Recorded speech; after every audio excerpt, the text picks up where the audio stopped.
As kids across America, including mine, head back to school this week, Russia is launching waves of attacks against civilian infrastructure in Ukraine, including this recent strike on an orphanage and a children's rehabilitation center.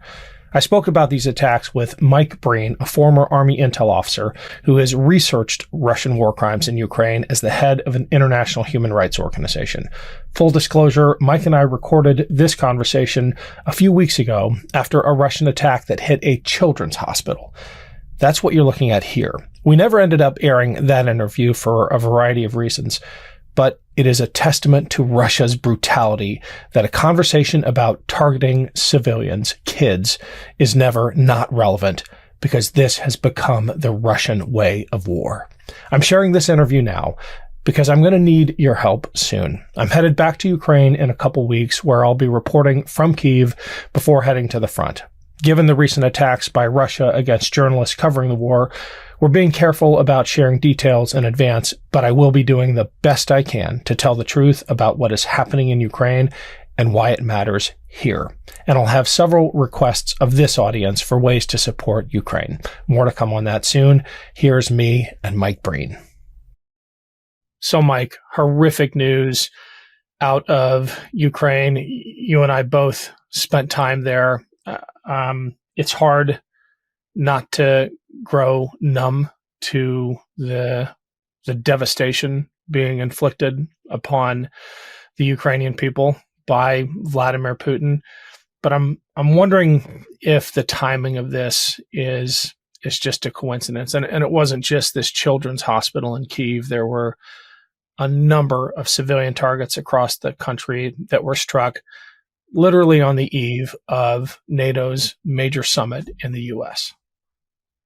Yeah, Ken, it's absolutely heartbreaking, and you and I have both spent time there, and I think I can speak for both of us. I know you and I have talked about this: the courage, resilience, use any word you want, of the Ukrainian people in the face of an attempt to wipe their way of life and their nation and their community and their bodies and their families from the face of the earth is unbelievably, it's difficult to describe.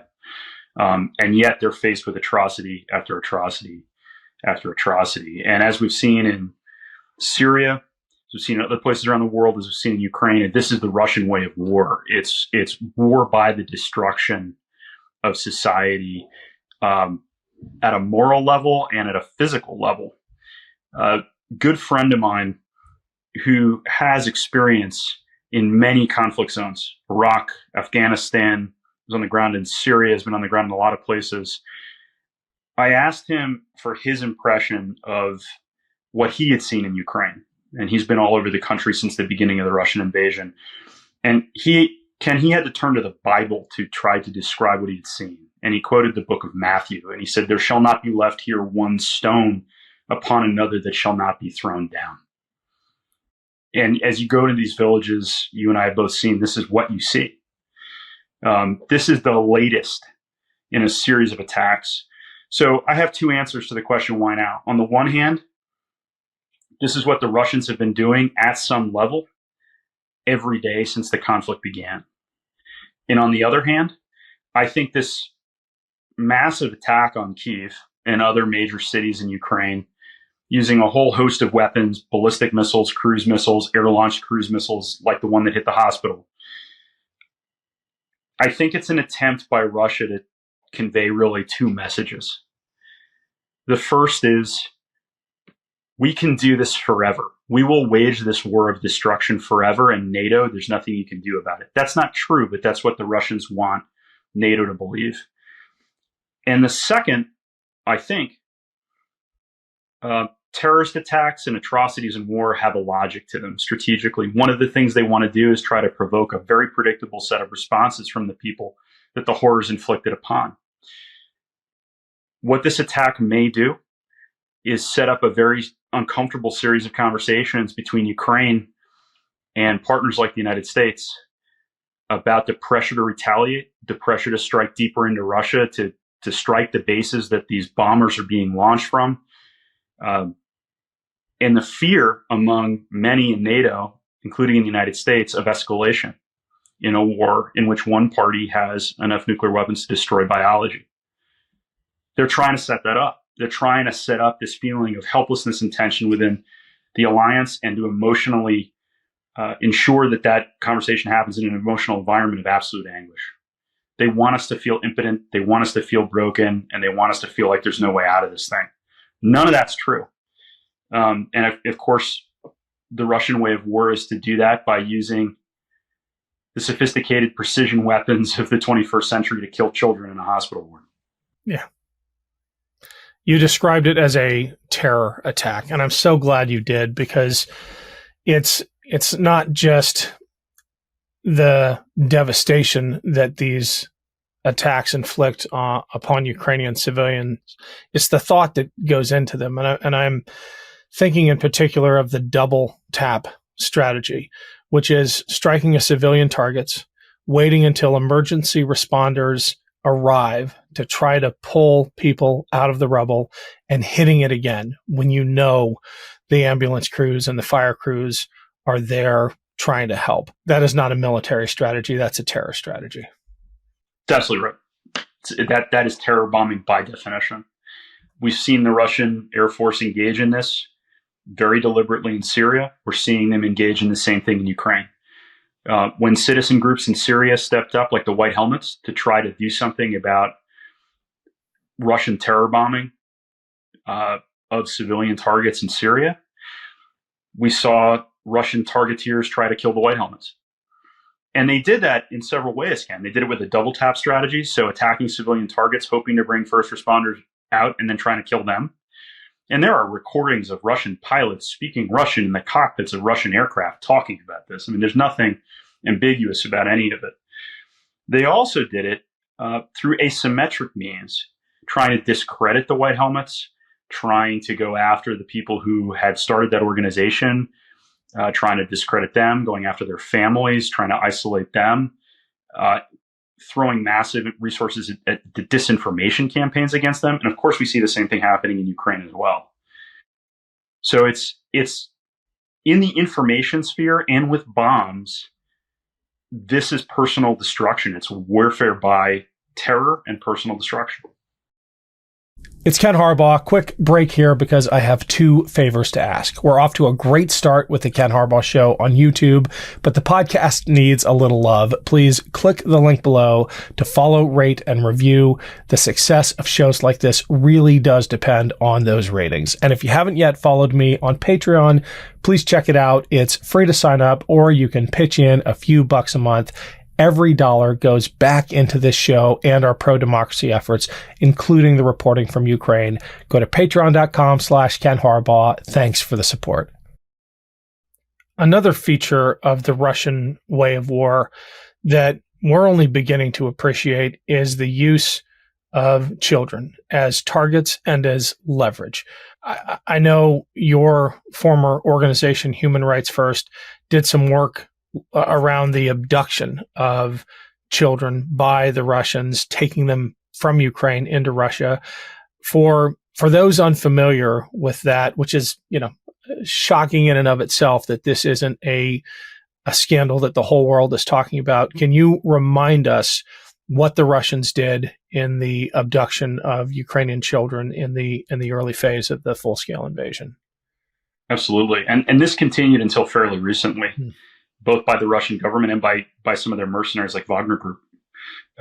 They have, in the name of human rights, in the name of protecting non-combatants in many cases, moved, by all estimates, tens of thousands, maybe bigger numbers, of Ukrainian children out of Ukraine and into Russia.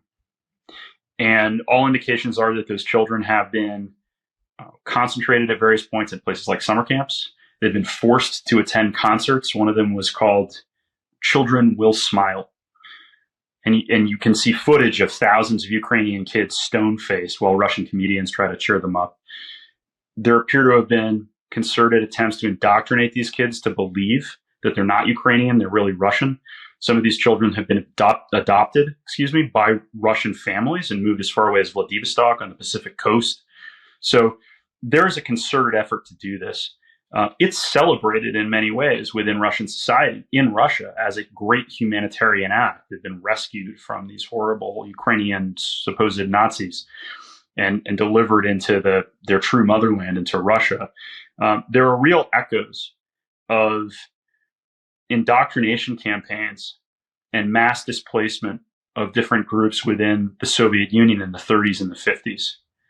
This reminds me of Stalin taking tens of thousands of Chechens, most of the population of Chechnya, and kind of overnight moving them into Kazakhstan in an attempt to just erase the idea of Chechnya from the world, right? This is old Soviet stuff. It's very dark. And it's not just children. By any account, it's about 100,000, several 100,000 maybe, Ukrainian civilians of all ages who've been moved into Russia. Some of the most politically important, some of the most, they're human rights leaders who joined the Ukrainian military and were then captured as prisoners of war and have been tried as war criminals on baseless charges in an attempt to make sure that they go to jail for the rest of their lives. So this is part of a systemic destruction of Ukrainian society, but they are very deliberately targeting the future of Ukraine, targeting children. What do you even say about it, right?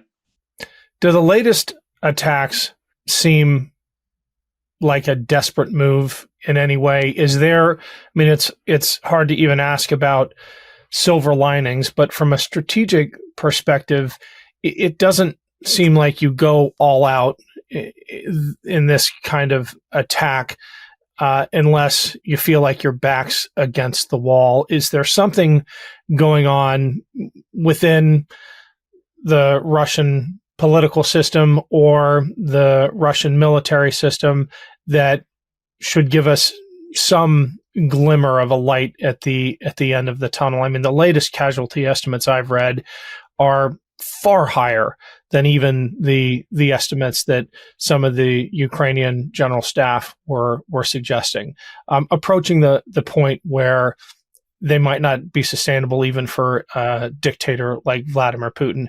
Is this a sign of desperation? Can you give us any glimmer of hope here? Well, I think there's hope in a few places.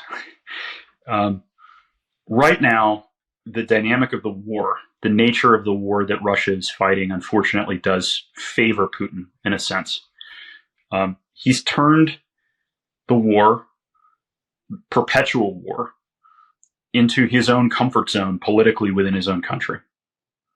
I think we've seen that. Unfortunately, we're seeing Russian elites becoming more comfortable with endless war in Ukraine, not less. I think it's fair to say, as dark as it is, that Russian casualties, while they're difficult for Putin to sustain, have also served him in some ways, as he's emptied the prisons, as he sent ethnic minorities to die. We often forget that Russia, much like China, is essentially an inland empire, that vast swaths of the space you see colored in when you look at a map of Russia by land area, massive country. These are not in any meaningful way historically Russians. These are people who were incorporated into an imperial project in Siberia, on the Pacific coast, in the Caucasus. Most of them are the people who are being sent to fight, as in previous Russian wars, on the front in Ukraine. So in some sense, there's a very dark logic to Putin continuing this conflict. But he does not have infinite resources. I think what's incumbent on NATO is to help the Ukrainians flip two really crucial dynamics of the war. The first is that it's attrition-based. And for the non-military people, that just attrition warfare is kind of the least creative, darkest place wars end up when nobody's got solutions. Think trench warfare in World War I. It's basically who runs out of young men first. That's the war the Ukrainians have been forced into along a long front where they're defensive and they're trying to just not lose their own people more quickly than they can sustain the defense. Those two elements, it's defensive for Ukraine and it's attrition based. We've got to figure out how to flip those two things. There are ways to do that, but it's going to require NATO's willingness to let the Ukrainians do some things we haven't let them do up to this point, and to supply them in a way that we haven't supplied them up to this point. And that, I think, is the challenge. because I am concerned that if we stay in this defensive attrition frame for Ukraine, I mean, how much can one nation take? There's also, I think, there's some things we could do at a more tactical level, Ken. The missile that struck the hospital, a lot of analysts have said this is a KH-101 missile. It's an air-launched cruise missile. Bomber flies up in the sky and launches a subsonic cruise missile, kind of like a Tomahawk, for people who know U.S. weapons, and then flies to the target. Supposedly, it's got a accuracy of 6 to 10 meters. It's really reliant on a lot of electronic components. Despite everything we've done up to this point, a lot of those missiles still have American electronic components in them. So there's a lot more we can do to tighten up the supply chain. These are little things, but the big thing is we've got to flip the logic of the war from defensive and attrition for Ukraine to something that lets the Ukrainians use the creativity they've really displayed up to this point. Incredibly creative tactics by Ukrainians when they're allowed to experiment, change the game. And we've got to get them out of the defense. Yeah. Well, thanks, Mike, as always, for your analysis. Man, I hope we don't have to have another conversation like this, but knowing Putin's way of war, I bet we will. Appreciate your time. Sure thing, Ken. Thanks. Love this video? Make sure you stay up to date on the latest breaking news and all things Midas by signing up to the MeidasTouch newsletter at MeidasTouch.com/newsletter.